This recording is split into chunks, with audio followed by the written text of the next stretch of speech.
And so I'd like to just advance to one more slide and then we can open it up to discuss if anybody wants to share anything that came up for them or take any questions. So just the last slide here. Yep, I think I clicked on the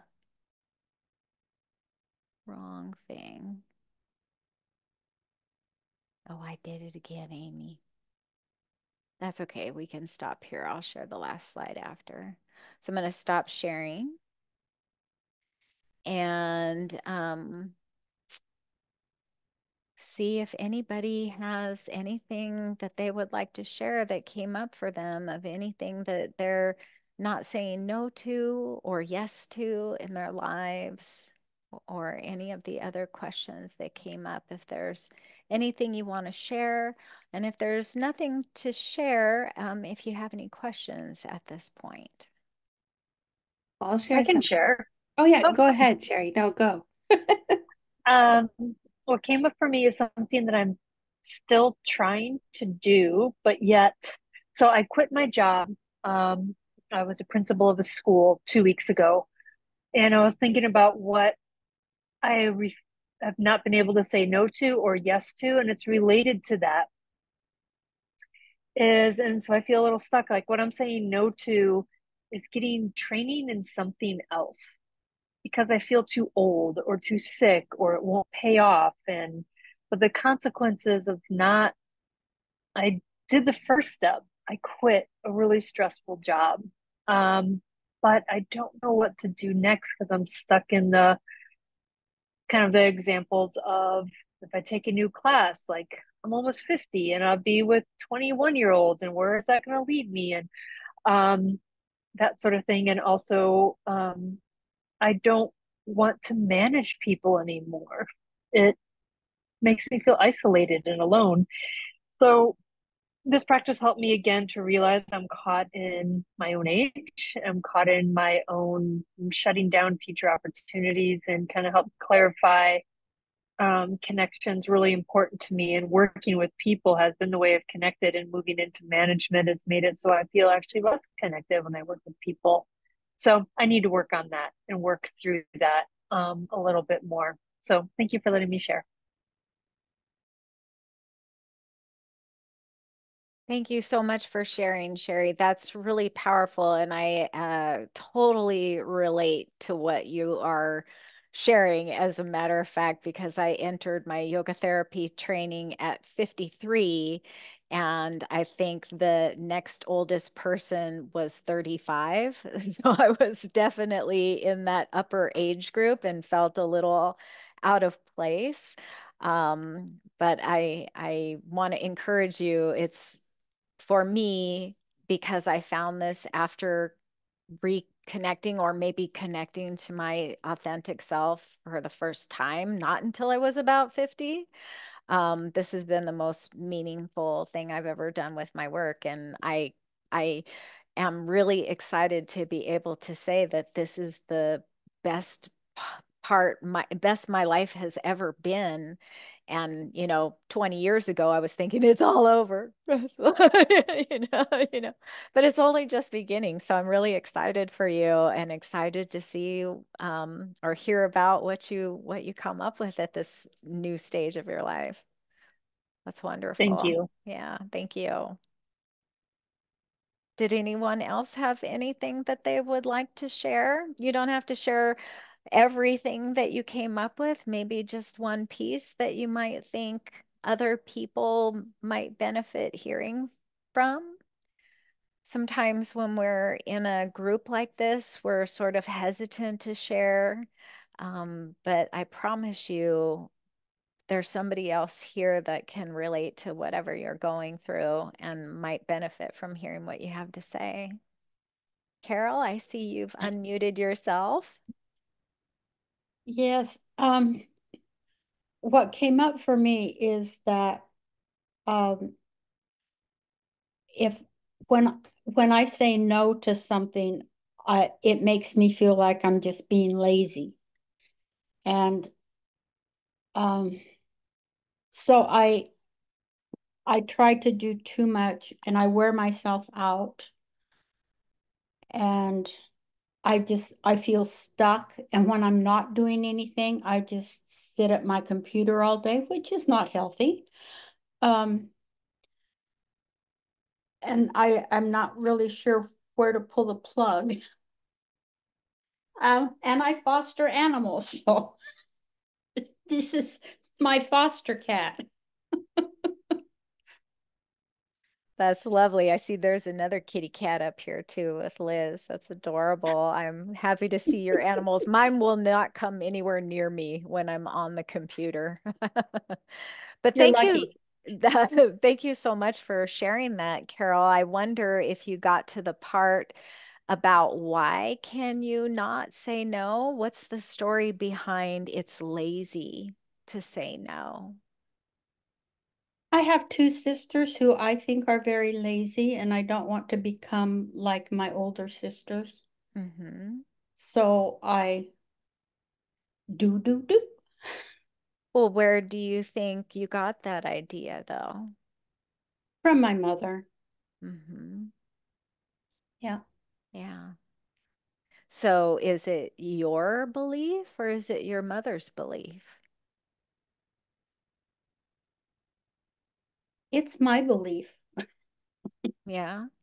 Because I know I had a similar belief. My parents were self-employed and I worked in their business for most of my life. This was aging myself a little bit from the time I was 4. I was sweeping and cleaning ashtrays in the office. That's when you could smoke inside. And I remember my dad always, if he caught me not doing something, he would say, "Don't you have something you should be doing?" Hmm.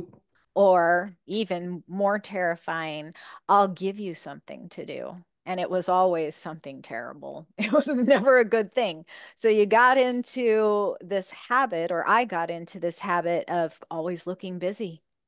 I remember being married to my second husband, my stepdaughter's father is what I like to refer to him as. I still have a relationship with her, but neither of us have a relationship with him anymore. So that's its own little story. But I remember him coming home from work and I would be sitting on the couch watching Oprah and I would immediately jump up and go grab the laundry basket.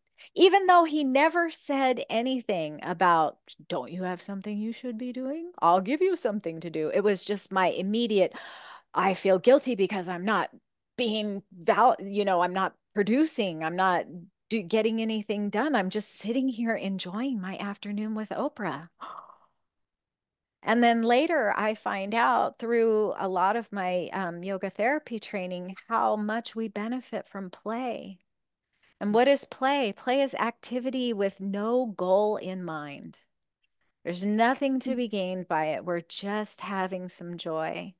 Just playing and moving our bodies helps us to be attached to our bodies in a healthy way. And it helps to develop creativity and the ability to improvise and critical thinking skills and social skills.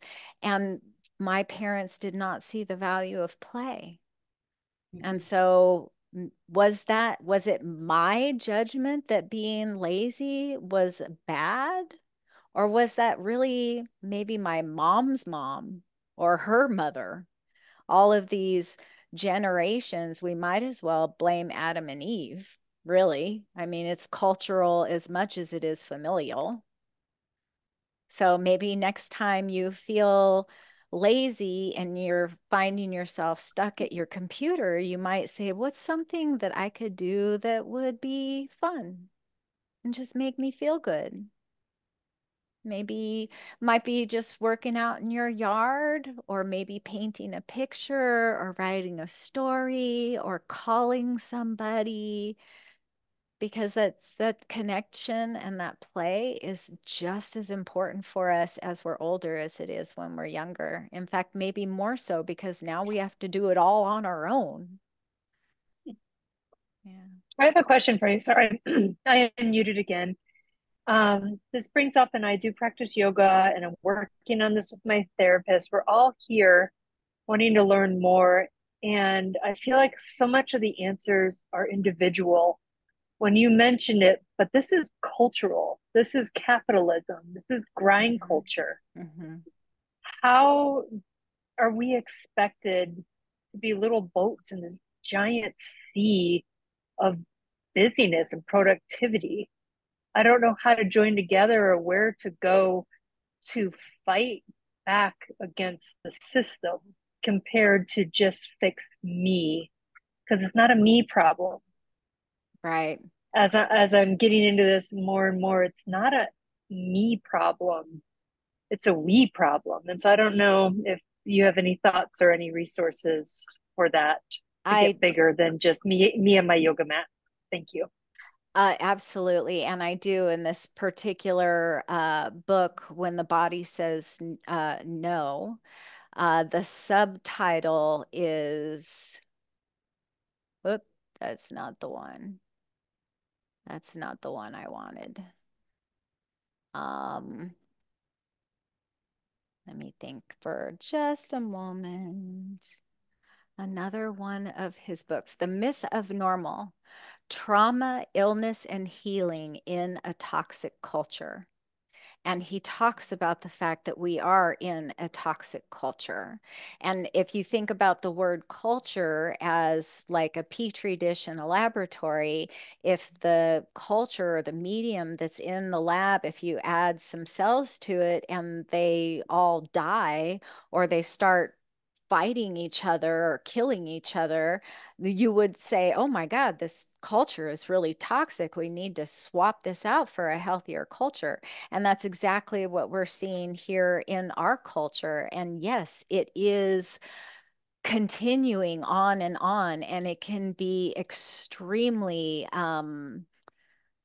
overwhelming and kind of defeatist as far as uh, like feeling like, why should I even vote? My vote means so little. Why should I bother eating vegan when big agriculture is so big? I mean, what can I do as one little person?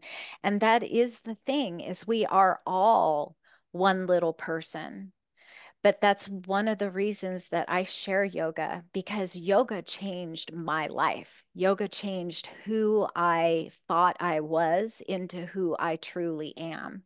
And just to, I know I have not come across it yet. I'm not sure if there's a Sanskrit word for it, but somewhere in there, I did a yoga posture that must mean get your head out of your ass pose, because I literally did get my head out of my ass. I was uh, so wrapped up in my own little world. I was so distracted and, pushing my feelings away. I would pour a glass of wine or smoke a cigarette or pick a fight with my husband or quit my job because these people sucked and then quit that job because those people sucked. And, just constantly trying to please my parents, constantly trying to be who I thought I needed to be in order to fit in with the current group of people. My parents, like I said, were self-employed. They were and always have been Republicans, and I mean to the hardest of cores.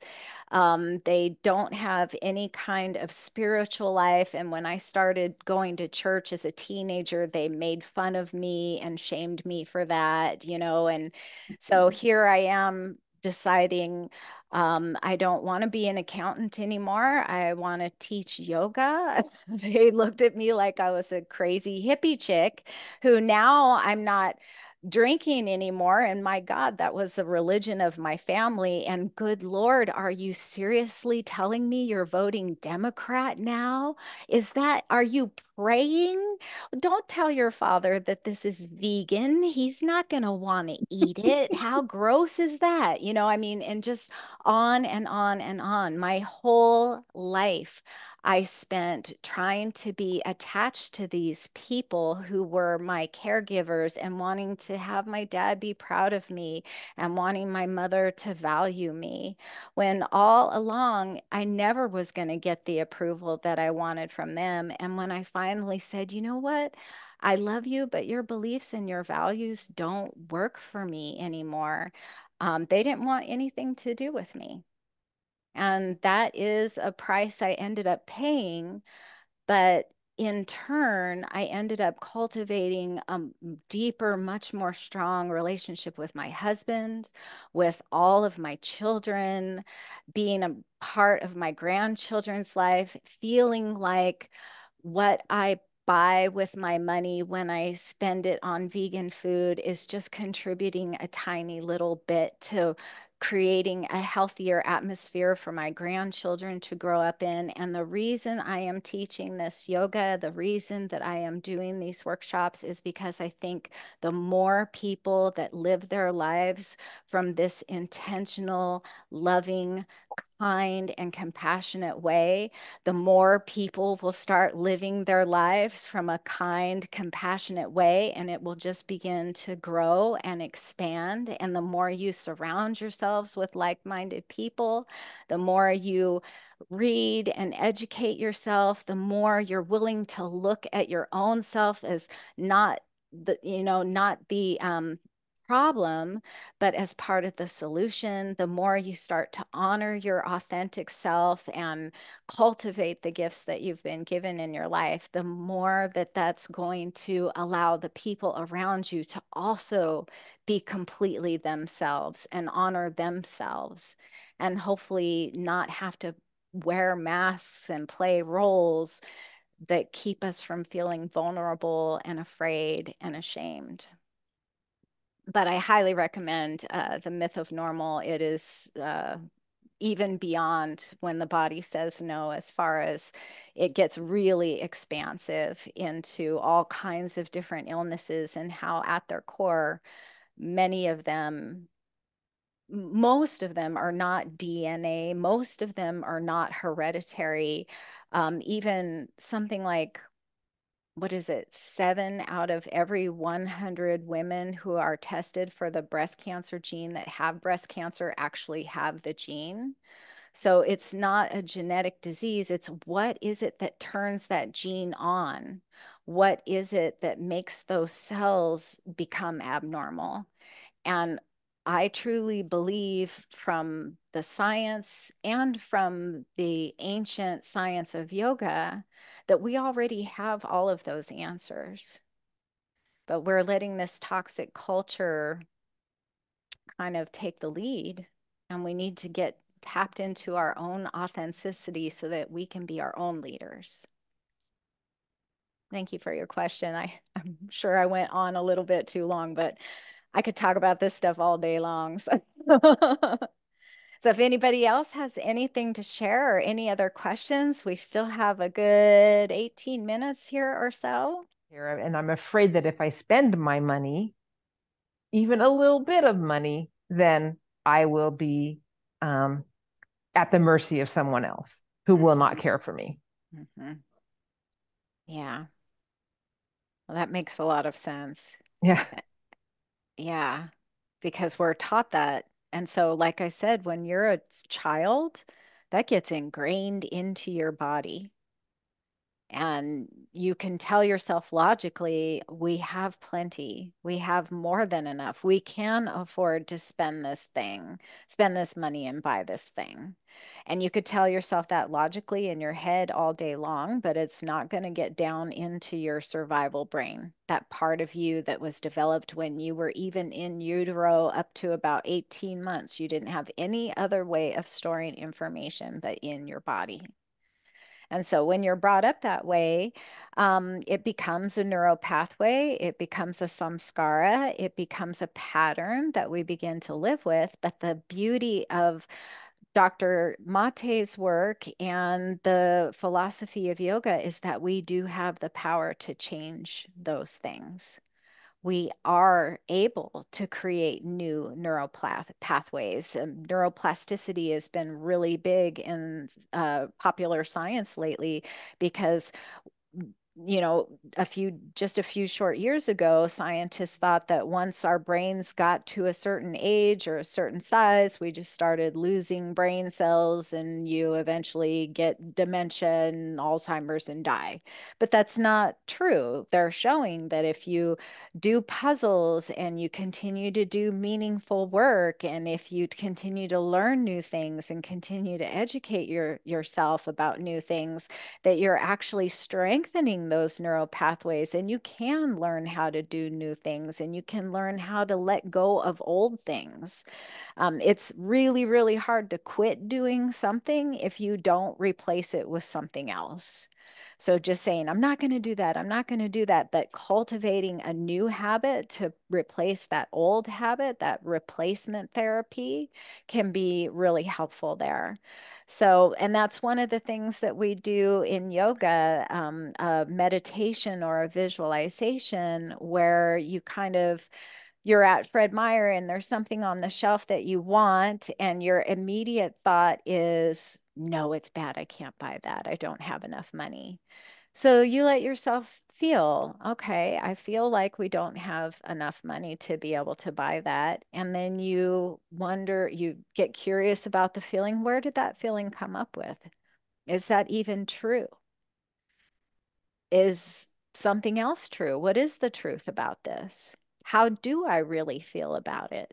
What would be the loving thing that I could do for myself around this thing? And then take that loving action. And every time you practice something like that, this healing model that's in this PowerPoint here that I'm going to share with you, or an inner bonding exercise, or a visualization where even when you say,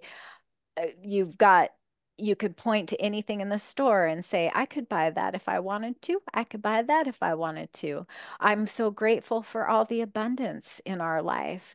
It sounds like, oh, this is just woo woo yoga crap. But this positive affirmations literally have the power to change the neural pathways in your body. And when you begin to change those neural pathways, you change your body's biochemical reaction to those pathways. So instead of releasing adrenaline and cortisone, those stress hormones that just keep us going and going and going, now you're releasing hormones that come from gratitude, like serotonin and oxytocin and endorphins. All of those really beneficial for us hormones are expressed in our body whenever we're compassionate or empathetic or appreciative. And so when we simply switch how we frame those things, we are turning on new neural pathways in our bodies that support healthy chemical reactions in our bodies that create healing, support our immune system, support our relationships, and most importantly, support our relationship to ourselves. Because when we pay attention to ourselves, when we honor ourselves, we build trust in ourselves, and then we can cultivate that place of safety and stability and connection. And yeah, also in yoga, if you were my client, I would comment on the fact that the shoulders are linked to both the throat and the heart chakras. And when you have shoulder issues, it can often mean that you feel like the weight of the world is on your shoulders, literally, like you have too much to bear, and that maybe you're having a really hard time communicating that, speaking about it, speaking your truth, sharing what's real for you, or because this is the area of communication, maybe there's something you're not listening to that you don't want to hear. So just something to think about there. If we're talking at the yoga chakra level, that's kind of what we would be interested in there. But I like to, because my entry into yoga was very Western. Like I said, I was a Republican without any kind of spiritual life that was just in it to stretch because I was always so sore from all the damn working out because I was always working out because of all the donuts. And that was just a horrible cycle to be in here. But now I have a much better relationship with my yoga practice. So it's supporting me on all the levels. And but still, I found that for me, coming in through the science aspect was a little easier to swallow. And then when I started seeing the correlation with this ancient yoga practice and tradition, I started going, wow, these ancient yogis knew exactly what they were talking about.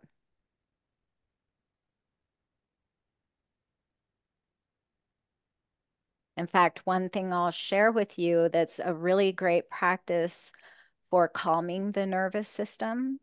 Like I said, I have two granddaughters. One lives on the East Coast and one lives over here. So I see the one over here a lot more often.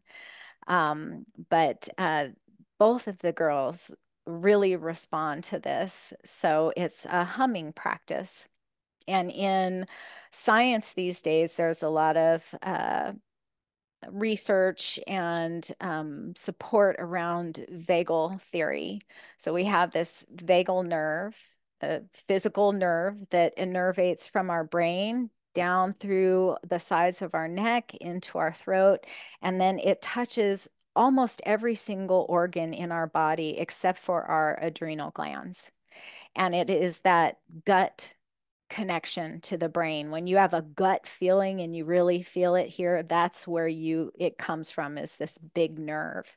And most of that communication, 80% is from the gut to the brain, and only 20% is from the brain to the gut. Well, vagal tone is really correlated with having a regulated nervous system, which means our hormones are nice and balanced, so we don't have too much cortisol and adrenaline, and we have enough endorphins, enough serotonin, enough melatonin, so we can sleep, all of those wonderful things. So science is telling us to stimulate the vagal nerve, and one of the things that you can do is to hum. You could also sing or gargle, but humming is really easy. It's really subdued. And when you're trying to put an infant girl down for a nap, it can be really helpful. So just to take a inhale through your nose and to just exhale through your closed lips. Mm.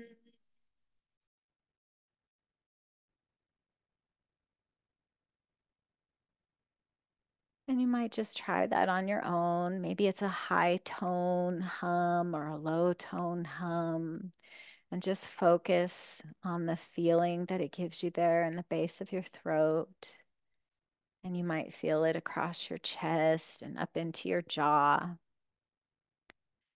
And science and research is telling us now that when you practice humming or gargling or singing, that you're toning this vagal nerve, increasing and supporting the connection from your gut to your brain, increasing your heart rate variability. So that's your ability to recover from stress when it does happen to you.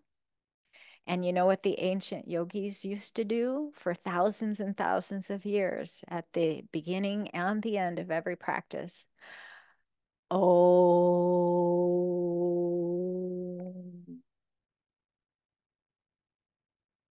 they knew long before we knew.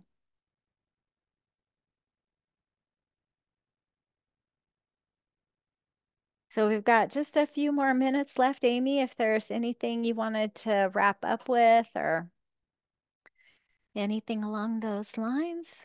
No, I don't have anything else. I just really appreciate everybody sharing. I want to make sure that you guys feel okay with me posting the recording since many of you shared really personal things. And if you're not really cool with that, I will cut it off early, and that's fine too.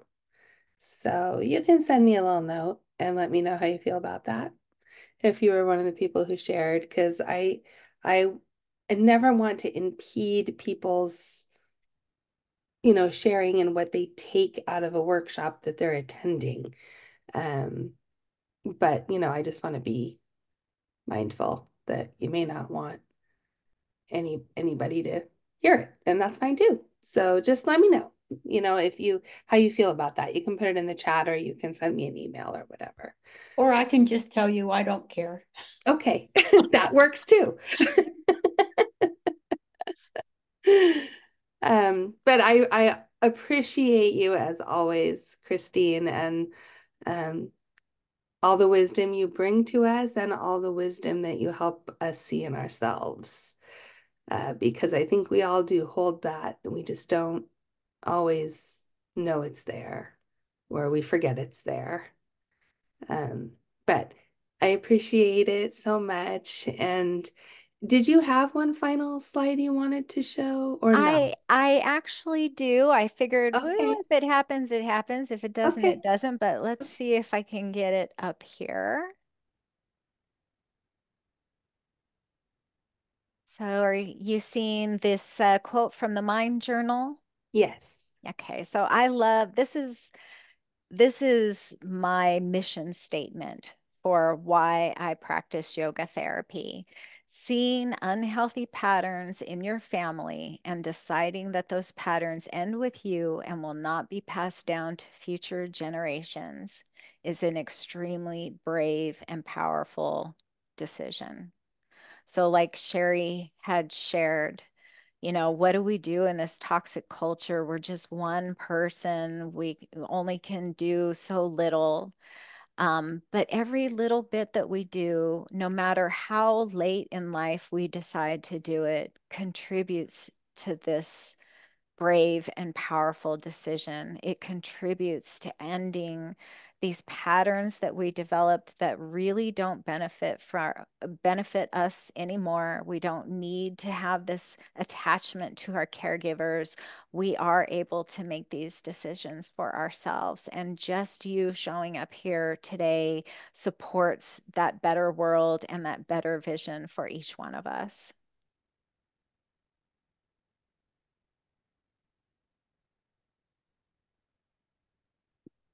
Thank you, Christine.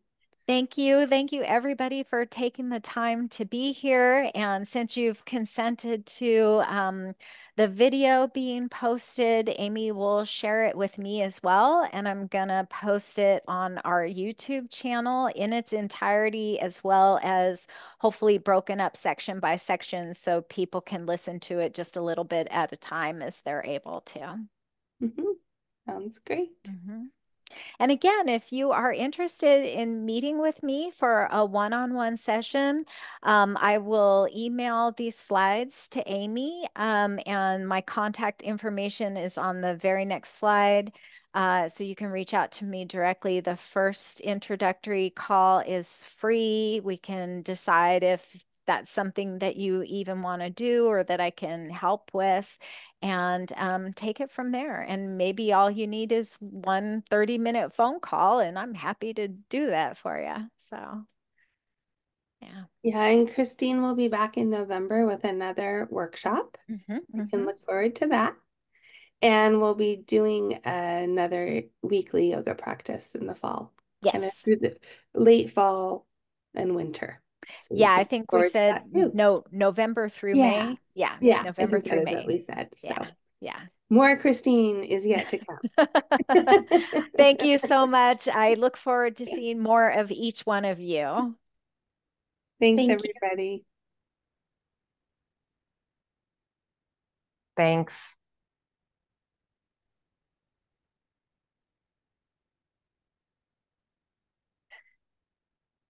Yay, we did Yay. it. That was really great, Christine. I'm so glad I got to hear it. Oh, let Me me too. finish. Stop the recording.